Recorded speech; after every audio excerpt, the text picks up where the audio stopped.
And so without any further ado, I'd like to introduce our guest this evening, Mr. Faiz Kass-Elias, excuse me, was contacted by our esteemed Jeff Pritchard and asked to come talk to us about ancients. And from what I've been ascertained from just chatting with him here for a few minutes, he picked the right one. So, yeah. So without any further ado, and going to talk to us about Collecting Ancients 101, here is Mr. Kass-Elias. Oh, thank you very much. Thank you. Yeah, thanks. Yeah. Well, I would like to thank the club for inviting me, and I hope I could be of use to some of you.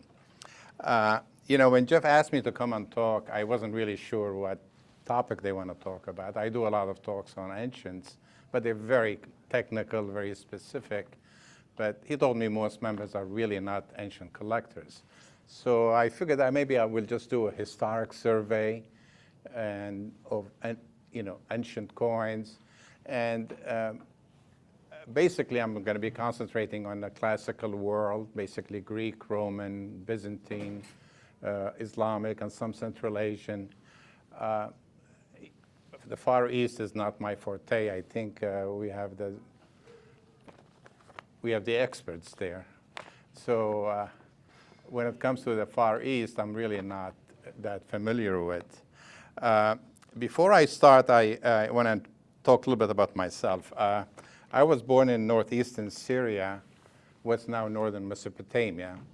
And as I was telling him, the first coin I collected, actually, I found myself. The area is full of ruins where I grew up. I left when I was 18 years old, but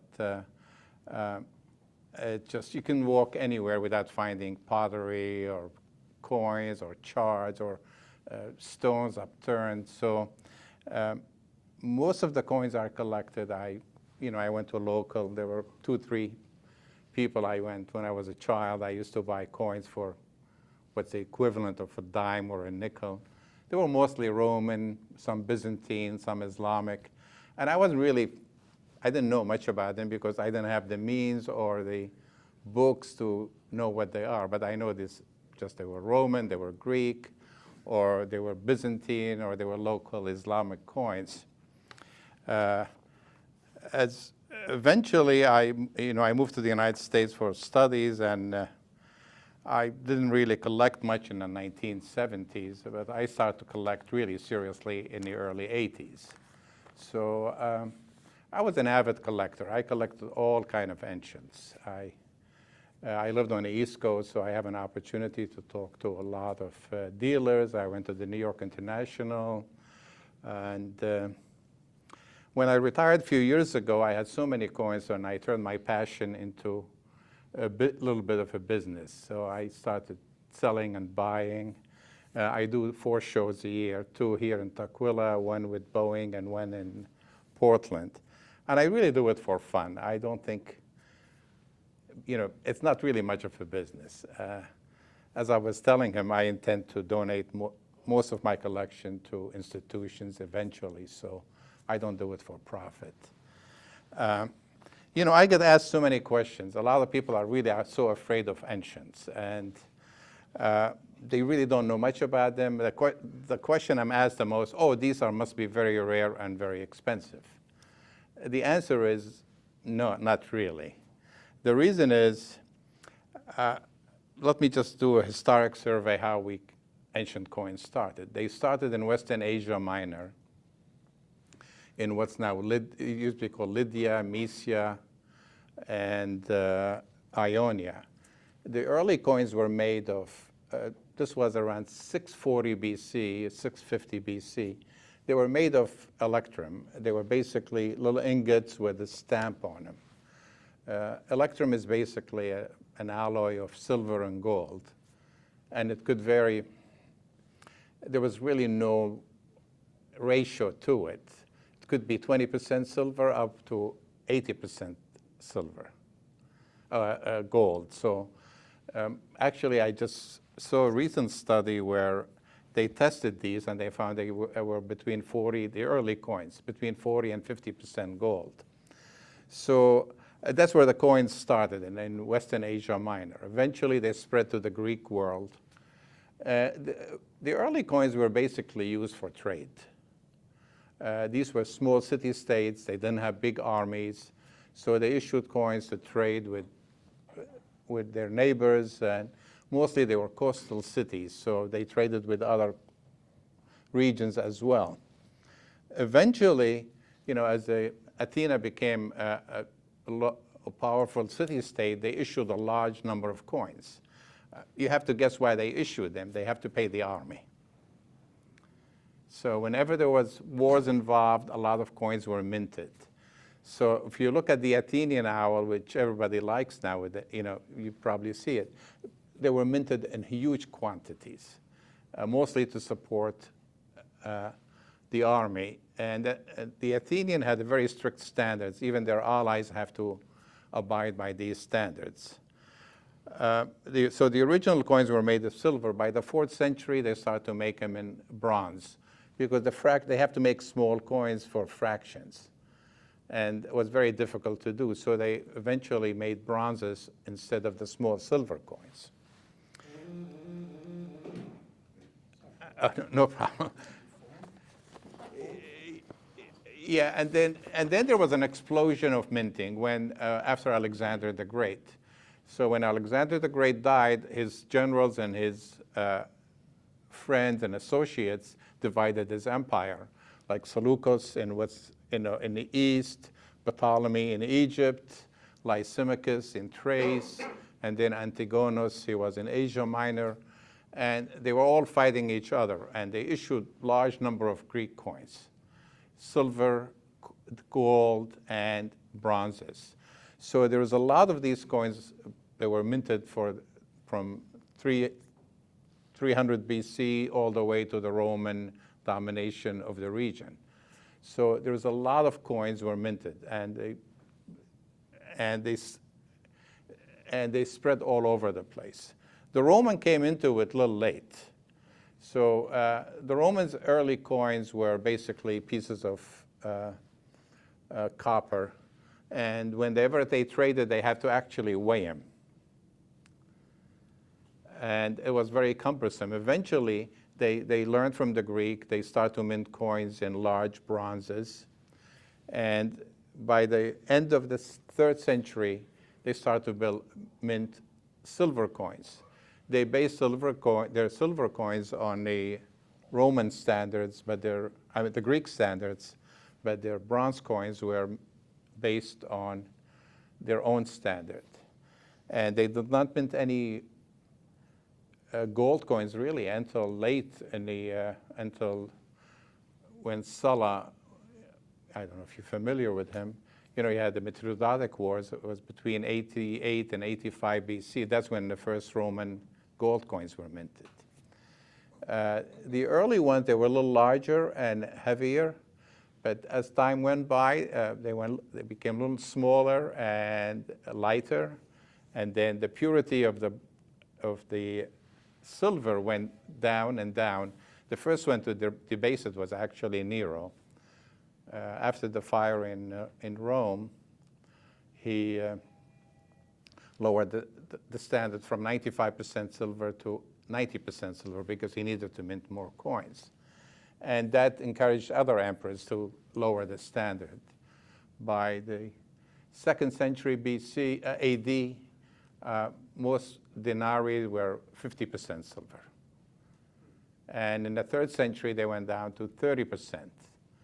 By the end of the 3rd century, they were basically bronzes and they were silver. So there were a lot of coins minted. And people don't realize the Romans had to mint a lot of coins, even though the Roman Empire nobody knows exactly how many people lived in the Roman Empire, but the estimate is between 50 and 70 million people. But 40% of them lived in Europe, 40% of them lived in Asia, and about 20% lived in North Africa, mostly in Egypt. So they have to, and the Roman had a standing army of 300 to 400,000 soldiers. So they have to support the army, and by the 2nd century, it's estimated they minted 500 million denarii every year, which is unimaginable in today's standard, because they have to pay the soldiers. And 50 to 70% of the money went to pay the soldiers, because the last thing the emperors want to do is not to pay the soldiers. The soldiers would rebel against them, and that's the end of it. And also the soldiers were paid bonus money whenever a new emperor came in. Basically, it's a bribe. So that's why there's a lot of coins around. So people think Roman coins are rare, but they're really not. There's certain coins are rare, but as a whole, they're really not that rare. By the 4th century, most of the coins minted in the Roman Empire were the bronzes, and they minted them by the billions, literally by the billions.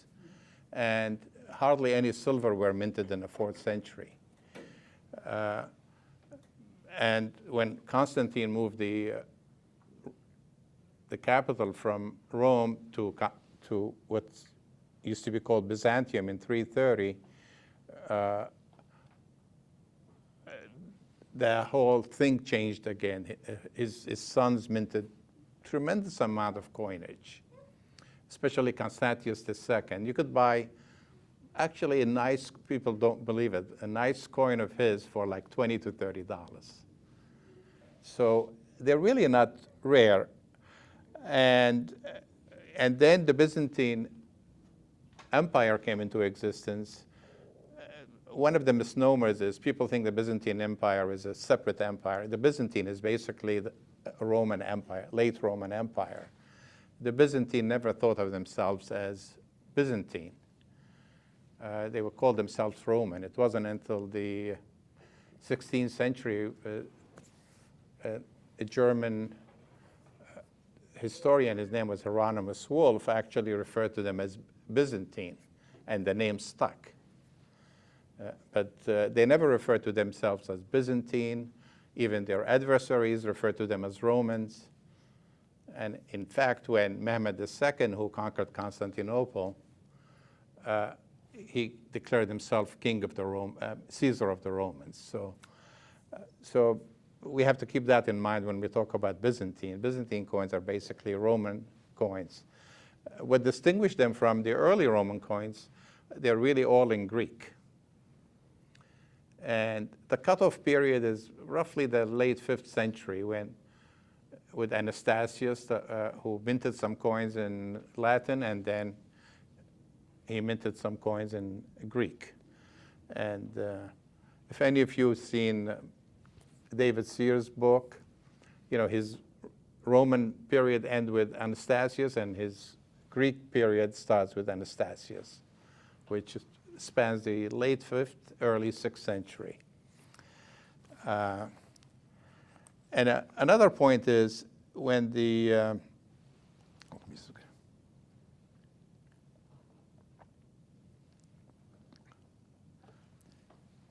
and all the Greek cities that minted coins during the Greek period, they continue to mint coins. We refer to them as Roman provincial or sometimes Greek imperial. In reality, actually, they minted in larger quantity than Roman bronzes. And to me, they are the most fascinating. I collect a lot of provincials. And they're fascinating, and they're work in progress. There were at least 300-400 mints that minted coins in Asia Minor alone. Like in Silesia, there's a small province in in the south central. There's like 40-50 mints in one region. And every city, every town minted their own coins. And there was a period in the 3rd century there was competition, was what they called city pride coins. They issued large coins, medallions. It was a sense of pride for them that they could do this. And normally provincial coins are minted with the emperor's name or picture on one side, And on the reverse, they have either the city goddess or something relating to the city. And sometimes they have the name of the magistrate or the archon, which are the local, what would be today the mayor or the governor of that state or city. So we get a lot of information that never listed by any historian from these coins. Like the we know of these magistrates, but they're never listed in history. So the coins are really a source of a lot of information. So the question I always asked, what should I collect? Please be, please be free to interrupt me if you want, if you have a question. I tell people, if you don't, yeah.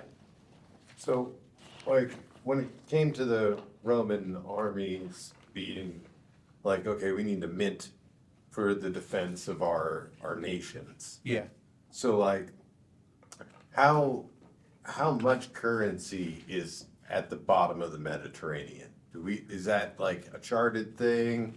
Because you're talking about trade going in between place to place, right? Yeah. And like we're talking about like, first we were talking about how there would be like large blocks going to trade for like, maybe bushels of wheat or something like that. Yeah.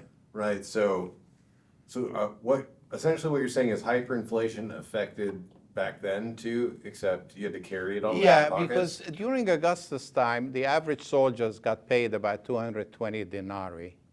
And sometimes they subtracted food and clothing from that. By the end of the 3rd century, that became to like 700-800.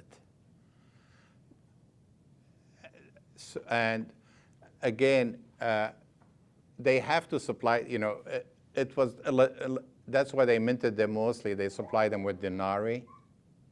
And the soldiers, up to the late century, they were not allowed to marry. So they had money on their hand. So I suppose they spent all of these denarii on prostitution, on booze. No, it's no different than today's Navy going to Manila or something. I know the sound, but that's what they did. So these denarii spread all over the place. People, actually, Point about that. actually, there are more Roman coins found outside, substantially more, outside what's now Italy than in Italy itself. Because these coins were minted and sent out to the legions that were all over the place. Where I grew up, there was at least 30 to 40 Roman soldiers stationed there all the time. Because they were facing originally the Parthian and then the Sasanian. That's where all the battles took place. And at times, when they ran out of money, they issued actually emergency money called limes, Limes. It translates from Latin into like frontier money. And they were basically made of bronzes. And they were given to the soldiers, but they were equivalent of denarii. And they were able, I have a collection of them, by the way. We could even do a talk on that. So they were given to the soldiers, but they were considered legal tender. The Romans also had legionary coins, which will give, there's 20 different legions also of silver. I'm sorry? Legionary coins. The ones that the legions have their own coins made. Well, it's not, yeah, but it's like Mark Antony, when they're on the move, they issued coinage. Like Mark Antony issued what they call legionary denarii. So when they were on the move, they issued the money as well. It was a logistic nightmare because there was always fear that this money could fall in the hand of the enemy. So, and they don't want to make it bulky, so they basically pay the soldiers in silver because it's easier to carry and move around. You don't want to give them, gold was rarely paid off. Gold was used for higher transactions. And they don't want to use the sestertius, which is a large bronze coin. The denarii was worth 4 bronze large coins. You don't want the soldiers. In those days, we have really to think a little bit outside the box. People lived differently. Yeah, I mean, they did not have banks, they did not have safes, they did not, so probably the soldiers carried their denarii with them wherever they went.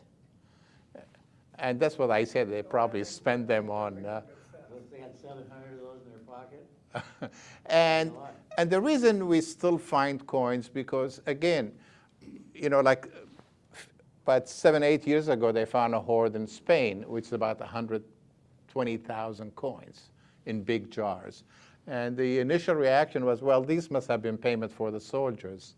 And then when they did some excavations around it, they found out, no, there was actually a grain silos there. I mean, people were selling grain there, and probably the owner of the grain warehouse, this belonged to him.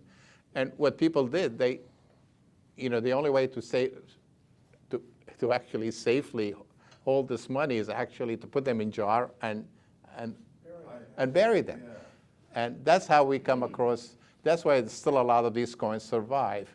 Mostly the coins that were really found, they were thrown out, they really did not survive well. But the ones that were kept in jars, they survived pretty good. So, yeah, I'm sorry. I was reading in a book one time that when these guys, the emperors or whatever they were, would go out and conquer an area, that take all the gold and silver that they could make and then turn it into coins. Yeah, I mean, Is that pretty much what they? yeah, they did. I mean, they had, well, they had taxation at that time. I mean, every citizen in the Roman Empire, they have to pay taxes. So that's how they got some of the money back. And plus, the soldiers were really, the soldiers didn't mind fighting, actually, because they got part of the loot. Yeah. So that was part of, that being a soldier in the Roman army was not a bad position. Unless if you really have to fight and die.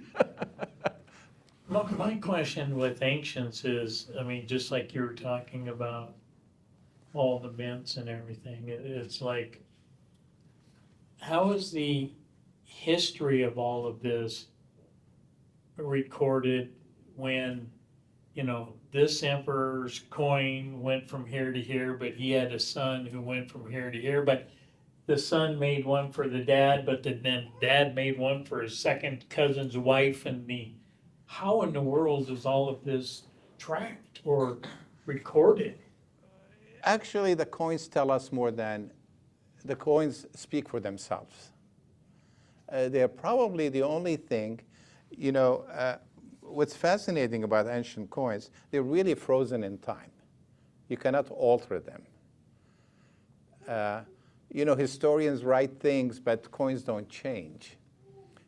One of the fascinating things I found a few years ago, the Roman Emperor Claudius had a goiter, he had deformed, he worked with a limp, and he had big goiters on his neck. On some of his coins, they show it, actually. Actually, the one from, they're very pronounced in some of them. And I was at the museum one day, and I saw one of his statues, and they show him as muscular and no deformity. And I was curious, so I Googled all of the statues. I think there was like 18 or 20 busts of him that's still in existence. They all show him very muscular. They don't show the deformity, but the coins do. In fact, years ago, they found a coin in Germany with an emperor's name that does not exist in history. His name was Domitianus. There was only one coin. Nobody knows anything about him. It's not listed in history. And he's one of the Gaelic, if you're familiar with the Gaelic Empire. And recently they found another coin of his. It's the same die. And people think he was probably he was a usurper. He was an emperor for a few days, but they were very fast in minting coins. It's amazing how fast the Romans were able to mint coins with fairly accurate portraits. One example is Gordian I and Gordian II were in Carthage when they were declared emperors, the father and a son. And they were killed in Carthage. They were only ruled for 28 days without even they were not even in Rome. But they minted coins for them with pretty portrait and a lot of coins. I don't know how the word got around that they should mint coins for Gordian I and II. They ruled for 28 days in April of 244. But, I mean, the Romans were very, the reason they kept people don't realize, people always talk about, the fall of the Roman Empire. What fascinates me is they actually lasted that long. They had discipline, and they always kept a large army, and they paid the army. And another thing the emperors were also concerned with, they want to keep the grain supply to Rome always in good shape because they don't want to make people in Rome upset.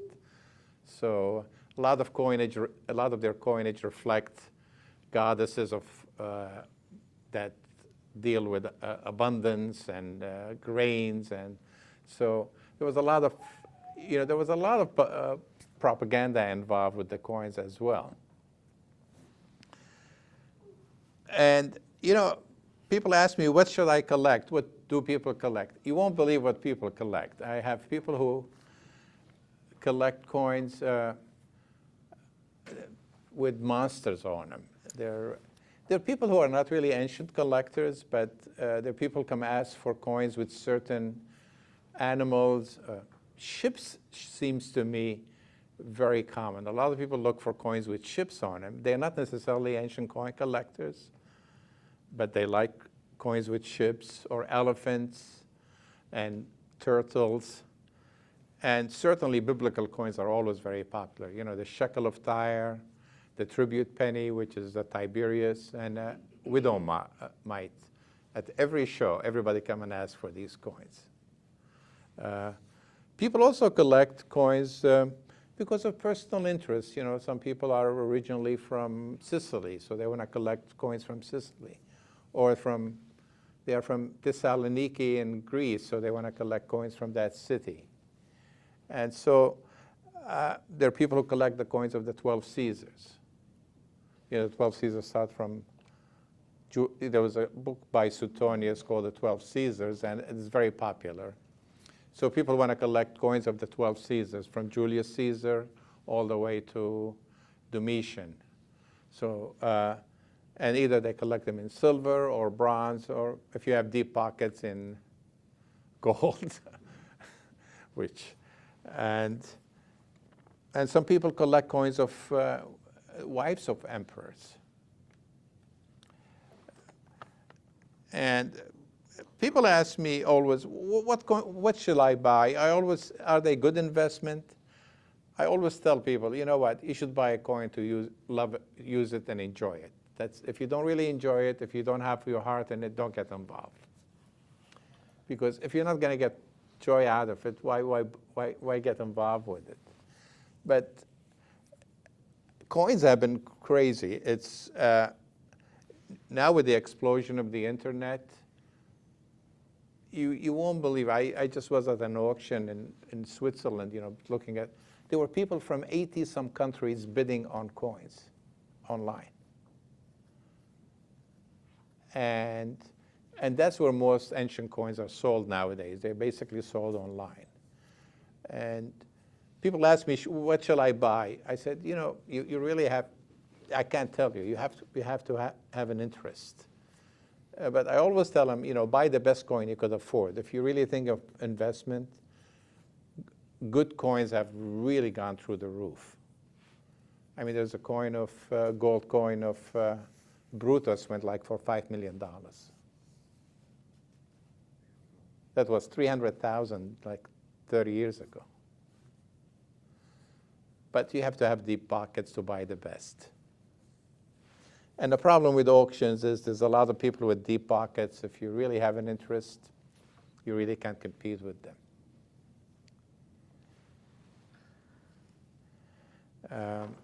I don't know if you guys have any questions or. You talked about these coins are coming up from the, like Jacob said, from the bottom of the Mediterranean, kegs full of them. They find a shipwreck. With improvements in technology and salvage improvements, and you talked about there was a hoard of 120-some thousand Yeah. found recently. With these finds, do these go to the market? Does it saturate the market? Does the value go down Well, after a find like that? Do they not make it to the market by? That's a good question. In most countries, it's illegal. I mean, They're taking these their coins. national treasure. Yeah, Taken like by these the coins in Spain, they went to a museum. They haven't even opened. I just read an article. They're like four of big jars. They haven't even opened them because it's time consuming. By the way, every ancient coin have to be cleaned. There is no such a thing as unclean ancient coin. Okay. So they still haven't opened them. But in England, they passed a law called the Treasure Trove in 96, 97, where if you find anything, you take it to the government, they look at it, they catalog it. If they want to buy it, they have to give you a fair market value. Otherwise, they give it back to you. And I wish if they do that in every country. Because I think there are museums, they're full of coins that have no use for, and there are some other countries. 120,000 copies of it in their museum. Yeah, and they're not, I mean, like the Seattle Art Museum, I mean, I know they're not really specialized in ancients. You know, they're ancient. You know, there was a benefactor, his name was Norman Davis. He donated a large collection of coins. I think there's only 6 on display. I actually have a picture of it. Yeah, it just, you know, I think collectors, I understand, you know, there's a lot of smuggling, there's a lot of illegal digging and all of that.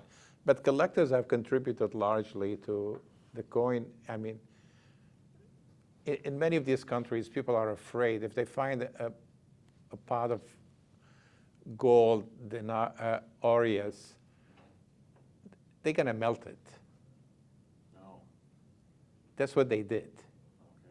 And there are a lot of countries where, you know, they find these coins, but doesn't mean anything to them culturally or religiously, so they don't care for them. So, by the way, most of the coins are not found at the bottom of the sea. No, most coins don't survive. I mean, most of the coins are found in actually on the ground. Actually, one of the biggest hoards was found in Libya. Was about 90,000 coins. And there was another coin found during the Civil War in Bosnia, and I actually have some of the coins, called the Pristina hoard. There was like 11,000 denarii. I have about 10 of them. These mysteriously made their way into the market. Yeah.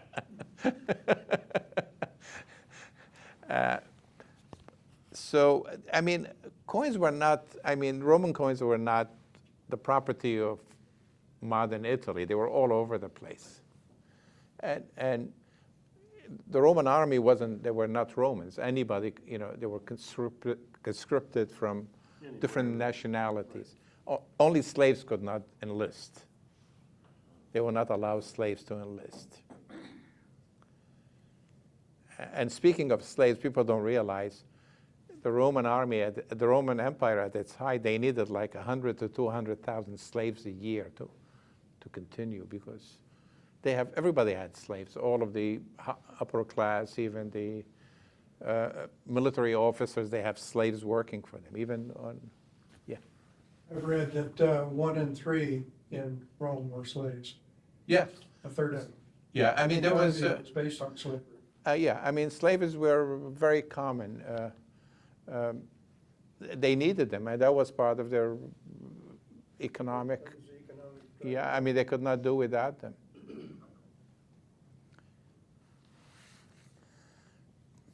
And people don't even know where the name... Anybody knows where the word slave came from?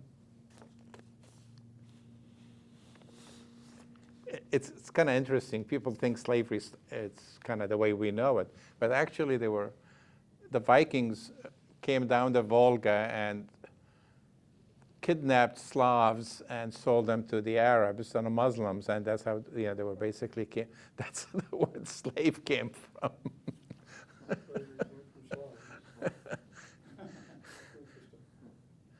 Yeah, and then Vikings realized, well, maybe this is too much work, so they actually they asked for protection money. It was much easier. The Vikings were they were really feared by all of these people in the region. Yeah, they did it for a couple hundred years, actually, 8th, 9th, and all the way to the 10th century. Is Viking building coins? The Viking did not. They used, but they found, it's interesting that, they found in Scandinavia, they found a lot of Islamic coins. They found a lot of medieval, because they traded with the middle, they went up and down the Volga, and they also traded through with the Muslim world for a long time. No, they did not, but they had artifacts which are kind of, I dabble with artifacts too, but that's another subject. You mentioned that there are such high mintages per year. I think you said 500 million, some up in the billions. What? Rome coins. Well, at the height of the Roman Empire in the 2nd century, it's estimated they minted the equivalent of 500 million denarii a year. I'm just wondering I'm just imagining them doing it by hand, or what was the method of how did they mint those? Well, so many of them? It was done, it's pretty secret. I mean, they made the dies. The dies were made of bronze, and the etching was done with iron. And basically, they used the same methods we use now. They heated a piece of silver, and they put it on that die, and they struck it. Just by hand? Yes. So I'm assuming that they had a lot of people doing that all day. They had a lot of people doing that, and was, at times was kind of form of slavery, because these people were kept in, in secure places. They don't want people to, this is the thing that fascinates me. You look at these coins, they did not have lights. I mean, they have to do it, and they do not have magnifying glasses to speak of. I assume they have much better sight than we do today. I really do. To be able to do all of this, you look at some of these coins. I have Greek coins that they measure 2/10 of a gram. And you can see the design. I don't know how they did it. Maybe one day I could bring a collection of all of these sizes and show you it. It's amazing. I mean, the ancients were very industrious people. I mean, they found things, they could do things with much less than what we have. I mean, they were very, it fascinates me. It's a mystery, we don't find too many dies. They destroyed them, but they used them for a long time. So you could tell sometimes by looking at the coin whether this was struck when the die was fresh or was really worn out. They used them for a long time, yeah. And sometimes they use the same coin twice. They restrike on. The Byzantines did that a lot. They used previous coins and they heated them, and the Greek did that too. They re-stamped them, made them a Yeah. different coin. And sometimes they just, like a Greek, like Byzantine coins from Sicily, they just put a couple letters on them and they struck them. I just got coins from Sicily again, from Greek Sicily. They just had earlier coins and they just have a stamp on them. They actually erased everything else. There's only a stamp. Anybody else have any more questions for our guest? So were these coins a certain weight? Well, originally, the value was related to the weight and the purity. As time went by, this went all by the wayside. Yeah, it didn't matter anymore. Instead of, it's yeah, like I said, the original gold, by the way, remained pretty close to 24, 23, 24, but silver deteriorated, and the size of the bronzes went smaller and smaller. For a long time was the value, even the dollar was, was 85 cents for 100 years, the silver value. So basically, we were paying for silver. The same thing happened with the Romans, but they kept devaluating. They're putting less silver and less silver. Eventually, they actually just dipped them in silver. That's what Henry VIII did. Henry VIII, toward the end of his reign, he used all of his flops for the seventh money. So at the end of his reign, he would dip the coin, the shillings in silver, right? And then the phrase, but his nose shows, so the head of a nose of an ass for Henry VIII, because he dipped all the silver, he debased the coins. Henry VIII debased his coins. They used to be really good at the beginning. Well, this is not unusual. I mean, like I said, the limes denarii were basically, actually, recently I know a coin dealer, a coin shop. I take coins and they test them for me. So it's something new for me, because you could tell them exactly what percentage is what. And these limes denarii was actually a lot of lead in them too. Lead? You said lead? Lead, yeah. And so they have to make money to pay. I mean, they have no choice. Like I said, the last thing the emperors want to do is to make the soldiers mad. And the soldiers had a lot of sway, by the way. They could rebel. Roman history is full of soldiers rebelling and installing a new emperor. So the emperors were very keen to keep the soldiers paid on time and taken care of. And I think that's what contributed to the resilience of the Roman Empire. And like I said, we spend, 5-6% on our military. The Romans spent 50 to 70%. Anybody else? Yeah. Well, Faiz, thank you very much. You're welcome. I do shows here. Again, if anybody had a question, when I identify a coin, you're always welcome to come, and I'll take, I'll do it for you. So.